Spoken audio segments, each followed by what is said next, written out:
So we just got done with our amazing little restaurant at the gastro pub, little lunchy with Aquavit, shots of Aquavit, and here we are. We took Uber over to like the western side of Oslo to the Royal Palace, and there it is. I don't know if you can see the guard like walking out front very seriously.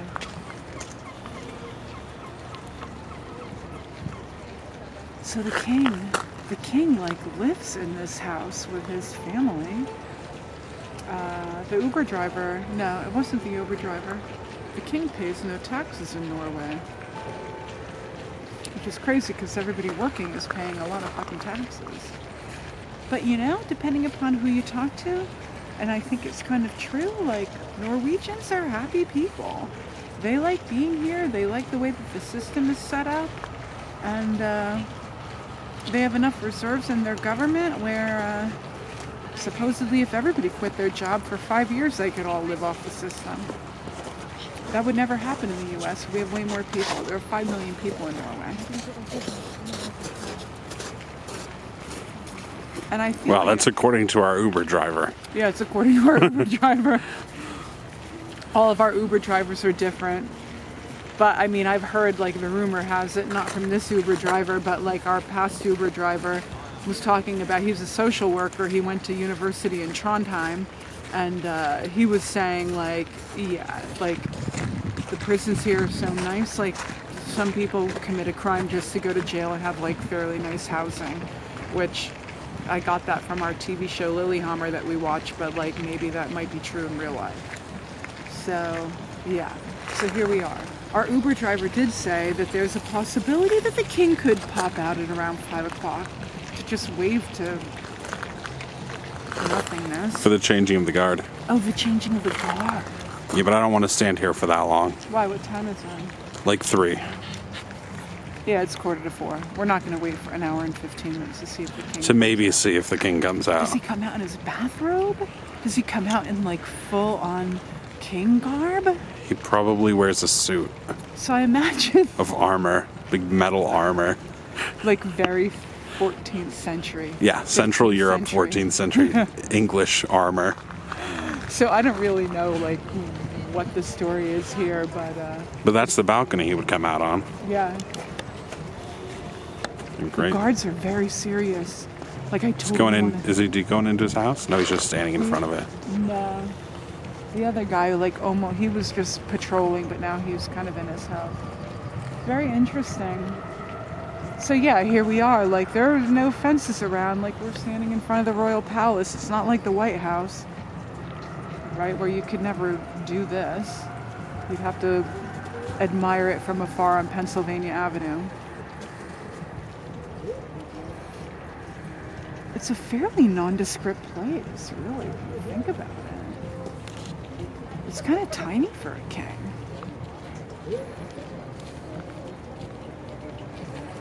Some guys that, you know, we were hanging out here, they asked me if I would take their picture, and I asked them where they were from. I thought that they said Pakistan, but they did not look Pakistani at all. They definitely looked kind of Asian. There's no Asian people in Pakistan. You were thinking maybe Afghanistan, but I don't think so. Like, I should have clarified. They were adorable. I was like, smile, you know, and they all smiled. They were really cute. Like, really cute people.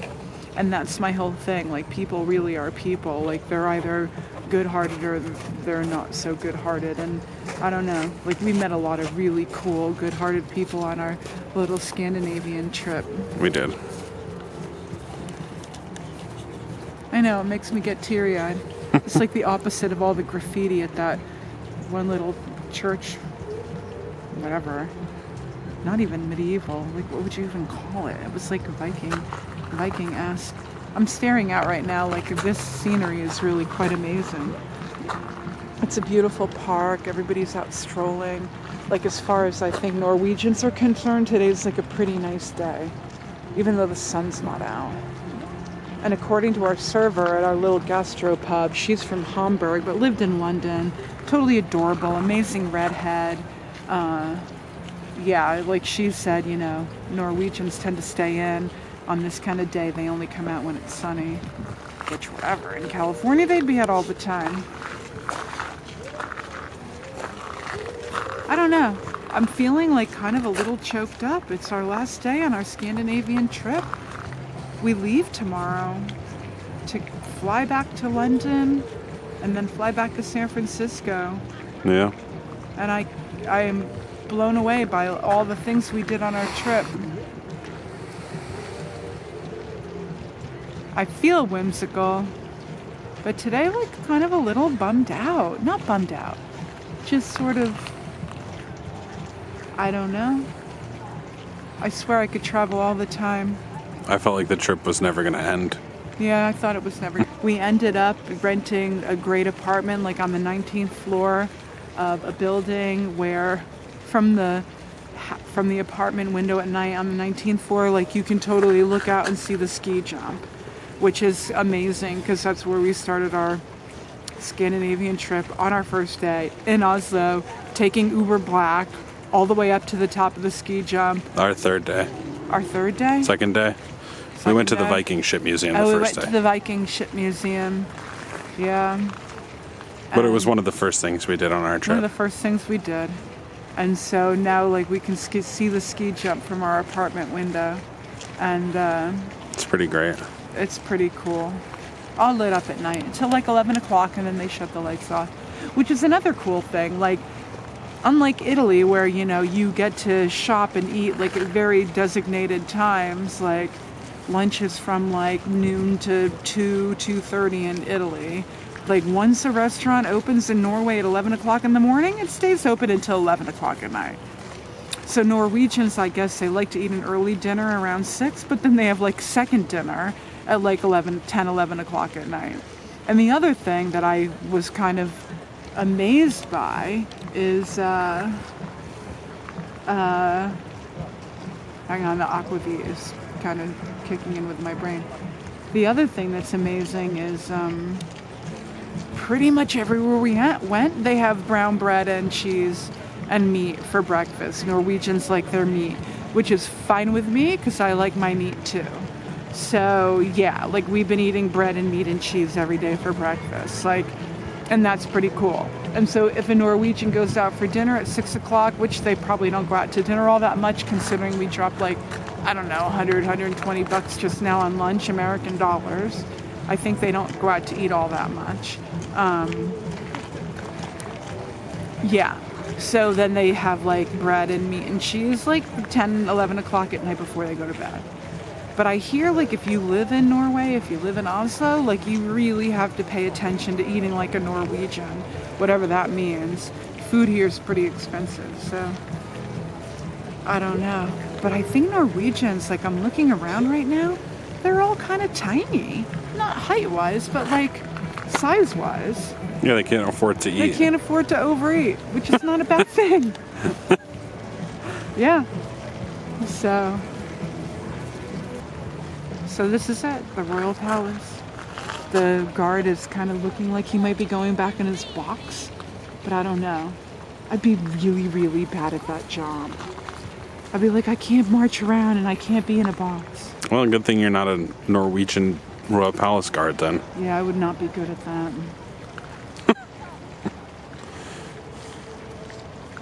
Yeah, we're all good at some things. I'd be a good skier though. Not long jump. What is it? High jump? Ski jump. Ski jump. Those other two are Summer Olympic sports. Okay. I wouldn't be good at the ski jump. You gotta follow the rules way too much to make it happen in a good way. I'd be more like Eddie the Eagle. You ready to head back to our Yeah, apartment? let's do it. Let's go. We have some grandiosa to eat and a little bit of wine to drink. That's Fitting what I last need. night in Norway. Last Grandiosa. night in Norway. Grandiosa. Grandiosa. It's not Italian. Grandiosa. It's not Italian. You have to say it with a Norwegian accent. Grandiosa. I don't know how the Norwegians pronounce I know it. we should have asked. Oh well. Grandiosa. All right. Bye. Bye. Bye-bye. Here I am, our last little tourist visit before we leave Oslo. Tomorrow morning we're heading to the train station, which I think is right over there. Yeah. We're at the Opera House, and so the architecture here is very cool. And it's raining a little bit, so I want to keep the filming a little bit short. But there it is, that beautiful architecture, that slope coming down. People actually are walking up and down that slope. So we're gonna head over that way in a minute. Maybe get a little more view of the water. This is a big up and coming area, I have a feeling, because there's a lot of construction all over the place. So, and then here we have this little operatic. Kirsten Flagstad. So, and I'm looking over at this canal right here. There's still ice, melting, breaking up, but it's really a beautiful picture. So let's head over to see the walking rooftop, and then we'll say goodbye to Oslo. 3, 2, 1. Here we go. We just walked across the main structure of the Opera House. It's pretty slippery, it's pretty wet. You can see here, that's the Opera House. It's gorgeous. And people are walking up and down that slippery slope. Not quite for me. We live in California where it's dry most of the time, so I'm just not in the mood. We've got to go back and eat some Grandiosa for our last meal. Anyway, to my left is this beautiful harbor that's kind of melting, and that great glass sculpture sitting out in the middle of the water. So this is Oslo. I can't say enough good things about it. It's a great place. And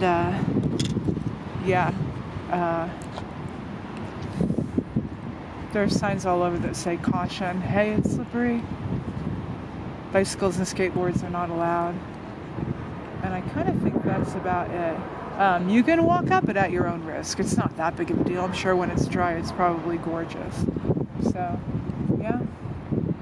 It's our last stop before we get on our way back to jolly old England briefly, and then America, California. Okay. Yeah. Bye-bye, Oslo. Bye-bye, Norway. Bye, Norway. Bye. Can't wait to come back when it's warm. Yeah, I'm sure here it's amazingly beautiful. Everyone keeps telling us in the summer it's gorgeous. I'm sure Tromsø is gorgeous in the summer. So, yeah. But this is like the water district. It's called what did you call it? Well, right down to that direction is called Barcode. It's like a new up and coming area. Yeah. So they're still building a lot of stuff there. Yeah. Anyway, time to go. Time to go.